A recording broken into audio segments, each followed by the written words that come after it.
This channel does not promote any violent, harmful, or illegal activities. All content provided by this channel is meant for an educational purpose only. Top quality और consistent performance के लिए सिर्फ silver pump नाम याद रखना। সেই মুহূর্তে আরো একটা অত্যন্ত গুরুত্বপূর্ণ প্রশ্ন সামনে আসবে, সেটা হচ্ছে 21শে জুলাই আসন্ন এবং এই 21শে জুলাই একজনের দিকে একটু বিশেষ নজর রয়েছে। তিনি কি করবেন? হ্যাঁ, 21শে জুলাই দিলীপ ঘোষ কি করবেন সেই জল্পনা দিলীপ ঘোষ আরো বাড়িয়ে দিয়েছেন। তার কারণ 21 তারিখ কোনো না কোনো মঞ্চে থাকবই।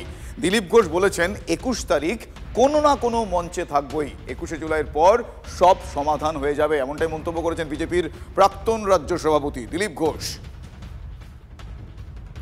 কোনো না কোনো মঞ্চে তো আমি থাকবোই 21 তারিখ। দেখা যাক 21 তারিখ আসুক। অনেকের রাজনীতি জল্পনা দিয়েই হয়, আমাদের জলও নেই আর পনাও নেই, আমাদের রাজনীতি আছে। 21 তারিখের পর কি তাহলে এই প্রশ্ন জিজ্ঞাসা করতে হবে না? প্রশ্ন থাকবে না, সমাধান হয়ে যাবে সব। হ্যাঁ, দিলীপ ঘোষ ছিলেন, দিলীপ ঘোষ আছেন এবং দিলীপ ঘোষ থাকবেন। দিলীপ ঘোষের বিষয়ে যা সিদ্ধান্ত নেবার দল সিদ্ধান্ত নেবে। দিলীপ ঘোষকে যেখানে কাজে লাগানোর কথা সেখানে দিলীপ ঘোষ যাবেন। দিলীপ ঘোষ অন্য কোথাও যাবেন না, যেতে পারবেন না। যায় তো যায় কাহা। শুধু একটা কথা স্মরণ করিয়ে দিচ্ছি, দিলীপ ঘোষ কোনো সেলেবেল কমিউনিটি নয়।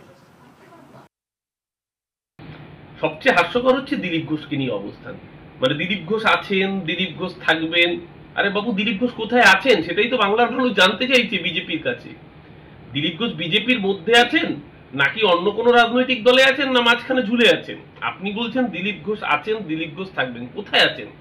আপনি যেদিন সভাপতি নির্বাচিত হলেন ভোটাভুটিতে দিলীপ ঘোষ ছিলেন না। আপনাকে যেদিন সম্বর্ধনা জানানো হলো, কেন্দ্রীয় মন্ত্রীরা নেতারা এলো, সেদিনকে দিলীপ ঘোষ নেই। দিলীপ ঘোষ অভিমান করে গোসা ঘরে কখনো বসে থাকছেন, কখনো দুর্গাপুরে গিয়ে ডুগডুগি বাজাচ্ছেন। তো দিলীপ ঘোষ ডুগডুগি বাজাবেন না গোসা করে খিল তুলবেন? শ্রমিক বাবু, দিলীপ ঘোষ একটা এত বড় রাজনীতিবিদ, সে কোথায় যাবে না যাবে, কার সঙ্গে থাকবে না থাকবে সেটা তার নিজের ব্যাপার। তার পার্টি তো চাইবেই যে সে তার পার্টির সঙ্গে থাকতে। জানে আমার হস্তক্ষেপ করার কোনো জায়গাও নাই, বলারও কিছু নাই। দিলীপ ঘোষও বিজেপি নেতা, সভাপতি যিনি হয়েছেন তিনিও বিজেপি নেতা। নেতাদের মধ্যে তাদের কি হয়েছে না যে তারা বলতে পারে, তারা আহ্বান করেছে তাদের ব্যাপার। এখানে আমাদের বিন্দুমাত্র ইন্টারেস্ট নেই, কোনো কৌতূহল নেই এটা।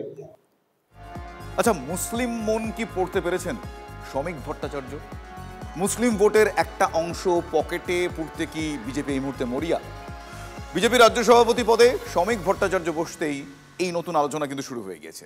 বাংলার রাজনীতি তোলপাড় হয়ে গিয়েছে এই নতুন আলোচনায়। বিরোধী দলনেতা শুভেন্দু অধিকারী যেখানে এখনো হিন্দুত্বের কথা বলে চলেছেন, সেখানে শ্রমিকের মুখে বারবার ঘুরে ফিরে আসছে মুসলিমদের কথা। শ্রমিক তিনি দাবি করছেন ইতিমধ্যেই মুসলিমদের তিনি ফোন পাচ্ছেন। আচ্ছা, এতে কি ভোট রাজনীতিতে বিজেপির লাভ হবে? আসন্ন বিধানসভা নির্বাচনে এই ডিভিডেন্ড কি বিজেপি তুলতে পারবে? আসুন এই প্রশ্নের উত্তর খোঁজার চেষ্টা করি।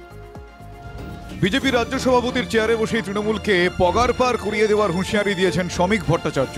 স্বাধীন ভারতের ইতিহাসে সবচেয়ে বড় ভোট স্ট্র্যাটেজিস্টের নাম হলো অমিত শাহ।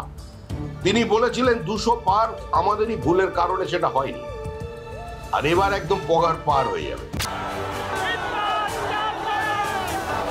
21-এর হুঙ্কার কাজে লাগেনি, 26-এ যাতে অন্যথা না হয় তার জন্য গোড়া থেকেই অঙ্ক কষে মাঠে শ্রমিক। অভিষেকের দিনই বার্তা দিয়েছেন মুসলিম সমাজকে। বিজেপির লড়াই কোনো মুসলমানের বিরুদ্ধে নয়, করছে মুসলমান, মারছে মুসলমান। কারা এই অবস্থা তৈরি করলো? বাংলার বিধানসভা ভোটের ফলাফলে স্পষ্ট, মুসলিমরা এখনো দুহাত তুলে তৃণমূলকেই আশীর্বাদ করেন। সেটা অ্যাডভান্টেজ তৃণমূলের। সেই অ্যাডভান্টেজই কেড়ে নিতে মরিয়া বিজেপির নবনির্বাচিত রাজ্য সভাপতি। তাই কখনো বার্তা, কখনো বাস্তব পরিস্থিতি বুঝিয়ে দেওয়া শনিবারই যেমন বলেছেন। আপনারা বোঝান যে আপনারা চান বা না চান আগামী 20 বছরের মধ্যে কেন্দ্রের সরকারের কোনো পরিবর্তন হবে না, আমাদের সঙ্গে সংসার করতে হবে। এটা কোনো থ্রেট নয়। শ্রমিক ভট্টাচার্যের দাবি, তার এই অবস্থান মুসলিম সমাজের একাংশের মনে ছাপ ফেলেছে। মুসলিম কবি সাহিত্যিকদের ফোন পাচ্ছেন দাবি শ্রমিকের। শুধু শ্রমিক ভট্টাচার্যকে রাত্রিবেলা ফোন করে যে সমস্ত কবি, যে সমস্ত সাহিত্যিক ফোন করে মুসলমান সমাজের বলছেন যে আপনার অবস্থান সঠিক, আমরাও এই পরিস্থিতির বদল চাই। শ্রমিক চাইছেন মুসলিম সমাজের এই অংশটা নিজেরাই জনতার সামনে মুখ খুলুন। আমি কারণ নাম বলছি না, কিন্তু দয়া করে আমাকে ফোন করবেন না। প্রকাশ্যে রাস্তায় নেমে বলুন বাংলার স্বার্থে, বাঙালির স্বার্থে। রবিবার শ্যামাপ্রসাদ মুখোপাধ্যায়ের জন্মবার্ষিকী উপলক্ষে যতবারই ভাষণ দিয়েছেন শ্রমিক, প্রতিবারই ঘুরে ফিরে এসেছে বিভাজনের রাজনীতির কথা, মৌলবাদের কথা। এখানে বিভাজনের রাজনীতি চলছে, এই বিভাজনের রাজনীতিকে বন্ধ করতে হবে। মুর্শিদাবাদে যে ছাত্র শিক্ষকের কাছে আগের দিন পড়েছেন, পরের দিন তার উপরে তলোয়ার নিয়ে আক্রমণ করলো, তার কারণ রেডিকালাইজেশন, তার কারণ হচ্ছে ধর্মান্ধ ইসলামিক ফ্যাসিজম। এই মৌলবাদ সারা পৃথিবীর জন্য অভিশাপ, এটা মানব সভ্যতার ক্যান্সার। বিধানসভা নির্বাচনের কথা মনে করিয়ে শ্রমিক বলেছেন, জগৎপুর যুব সন্ধিক্ষণে আজকে শ্যামাপ্রসাদ মুখার্জির 125তম বর্ষ প্রাসঙ্গিক, কারণ এই নির্বাচন হিন্দু বাঙালির অস্তিত্ব রক্ষার শেষ নির্বাচন। হিন্দুদের বার্তা দিয়েই শ্রমিক জুড়েছেন, মুক্তমনা প্রগতিশীল জাতীয়তাবাদী ভারতীয় মুসলমানদের জন্য, বাঙালি মুসলমানদের জন্য শেষ নির্বাচন। বিজেপি রাজ্য সভাপতির প্রতিটি কথাতেই স্পষ্ট, মুসলিম ভোট ভাগ করতে মরিয়া শ্রমিক। কিন্তু সফল হতে পারবেন কি বিজেপির নতুন রাজ্য সভাপতি? কাজটা কি এতটাই সহজ?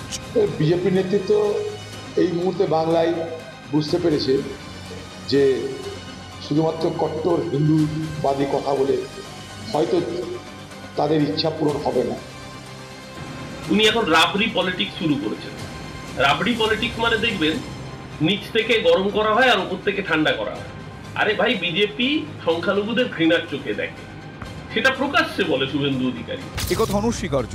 দায়িত্ব নিয়েই বঙ্গের রাজনৈতিক আলোচনার সুর বদলে দিয়েছেন শ্রমিক ভট্টাচার্য, বলছে রাজনৈতিক মহল। Bureau report, TV9 Bangla.